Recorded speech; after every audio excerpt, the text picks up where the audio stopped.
26 सितंबर के Gurukul prep daily podcast में आपका स्वागत है। अपडेट। एक महत्वपूर्ण दिन।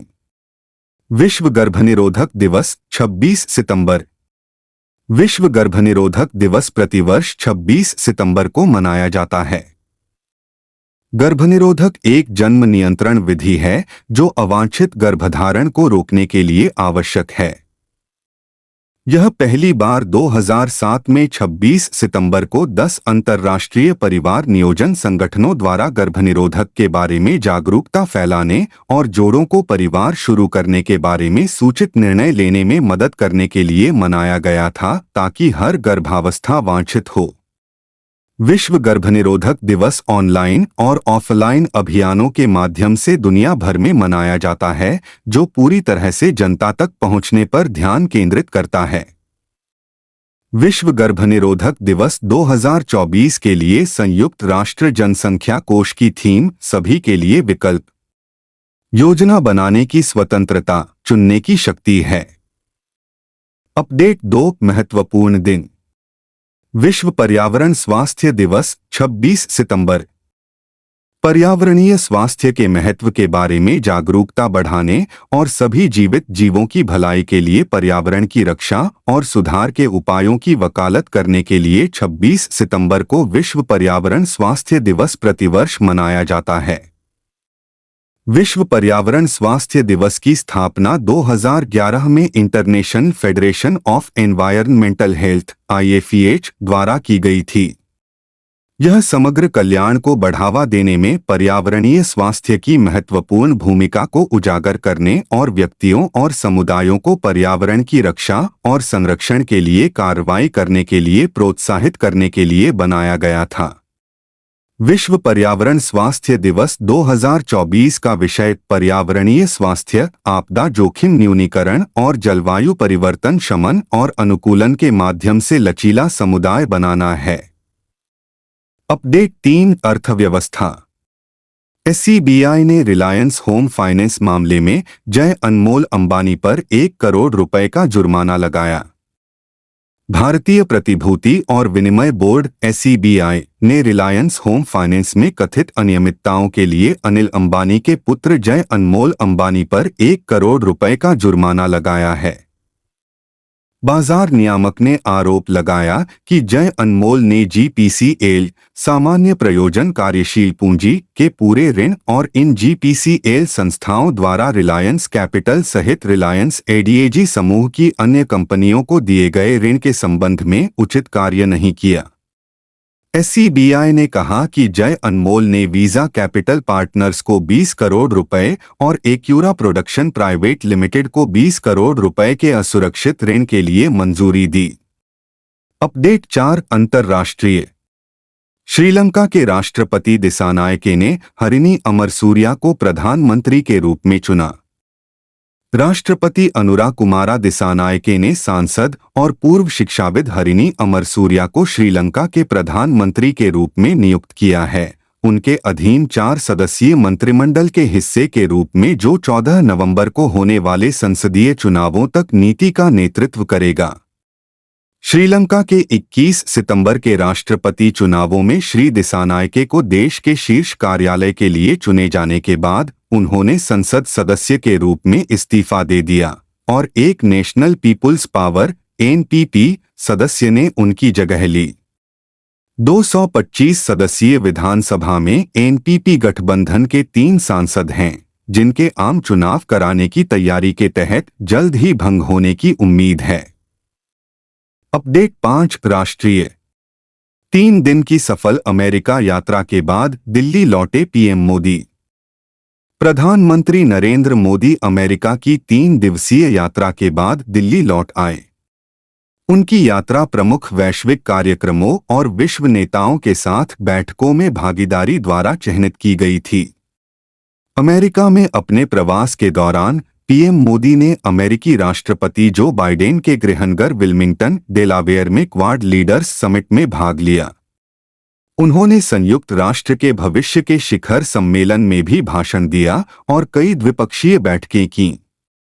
उन्होंने साझा किया कि यात्रा में कार्यक्रमों की एक विस्तृत श्रृंखला शामिल थी और वैश्विक कल्याण में सुधार के उद्देश्य से कई विषयों को संबोधित किया गया था। अपडेट 6 रैंक और रिपोर्ट।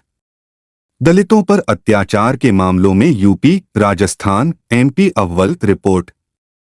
एक नई सरकारी रिपोर्ट के अनुसार 2022 में अनुसूचित जातियों के खिलाफ अत्याचार के सभी मामलों में से लगभग 97.7% 13 राज्यों से दर्ज किए गए, जिसमें उत्तर प्रदेश, राजस्थान और मध्य प्रदेश में ऐसे अपराधों की संख्या सबसे अधिक दर्ज की गई। अनुसूचित जाति और अनुसूचित जनजाति अत्याचार निवारण अधिनियम के तहत नवीनतम सरकारी रिपोर्ट के अनुसार अनुसूचित जनजातियों सेंट के खिलाफ अधिकांश अत्याचार भी 13 राज्यों में केंद्रित थे, जिन्होंने 2022 में सभी मामलों का 98.91% दर्ज किया था। रिपोर्ट में कहा गया है कि सेंट के लिए कानून के तहत दर्ज 9,735 मामलों में से मध्य प्रदेश में सबसे अधिक 2,979 30.61% दर्ज किए गए। अपडेट 7 राज्य। रक्षा मंत्री राजनाथ सिंह ने जयपुर, राजस्थान में सैनिक स्कूल का उद्घाटन किया। रक्षा मंत्री राजनाथ सिंह ने जयपुर में सैनिक स्कूल का उद्घाटन किया। इस मौके पर राजस्थान की उपमुख्यमंत्री दिया कुमारी भी मौजूद थीं। उद्घाटन के बाद एक कार्यक्रम को संबोधित करते हुए रक्षा मंत्री राजनाथ सिंह ने सार्वजनिक निजी भागीदारी पीपीपी मॉडल में 100 नए सैनिक स्कूल खोलने के केंद्र सरकार के फैसले पर प्रकाश डाला। उन्होंने देश के विकास में निजी क्षेत्र के महत्व को रेखांकित किया। सिंह ने कहा, निजी क्षेत्र का योगदान बढ़ रहा है और भारत का 50% कार्यबल निजी क्षेत्र में है। विनिर्माण और सेवाओं में निजी क्षेत्र का योगदान है। निजी क्षेत्र ड्राइवर सीट पर है। अपडेट 8 राज्य। पुणे हवाई अड्डे का नाम जगतगुरु संत तुकाराम महाराज के नाम पर रखा जाएगा। राज्य सरकार ने पुणे के लोहेगांव हवाई अड्डे का नाम बदलकर जगतगुरु संत तुकाराम महाराज पुणे अंतर्राष्ट्रीय हवाई अड्डा करने के प्रस्ताव को मंजूरी दे दी है। अधिकारियों ने कहा कि राज्य अब प्रस्ताव को केंद्र को भेजेगा, जो विधानसभा चुनाव से पहले इस पर विचार कर सकता है।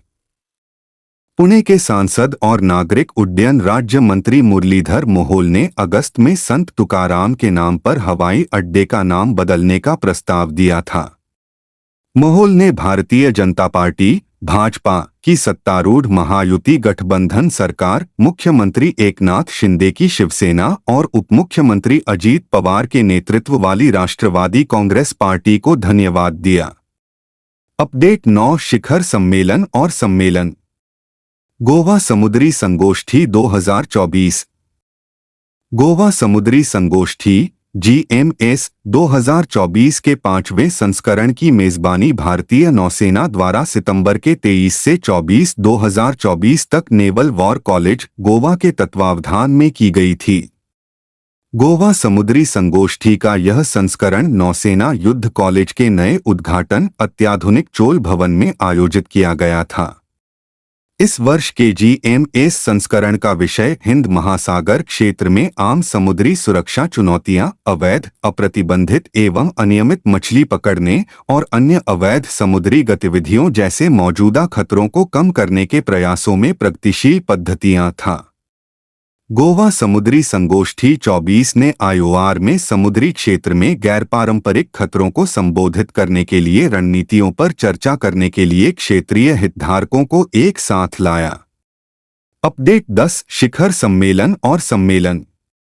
41वां भारतीय तटरक्षक कमांडर सम्मेलन। 24 सितंबर को भारतीय तटरक्षक कमांडर सम्मेलन के 41वें संस्करण का उद्घाटन रक्षा मंत्री राजनाथ सिंह ने नई दिल्ली में किया। 3 दिवसीय बैठक विकसित भूराजनीतिक परिदृश्य और समुद्री सुरक्षा की जटिलताओं की पृष्ठभूमि में रणनीतिक, परिचालन और प्रशासनिक मामलों पर सार्थक चर्चा में संलग्न होने के लिए एक महत्वपूर्ण मंच के रूप में कार्य करेगी। कमांडरों को संबोधित करते हुए रक्षा मंत्री ने भारतीय तटरक्षक बल को भारत का अग्रणी गार्ड बताया, जो विशेष आर्थिक क्षेत्र की निरंतर निगरानी के माध्यम से देश के विशाल समुद्र तट की सुरक्षा सुनिश्चित करता है।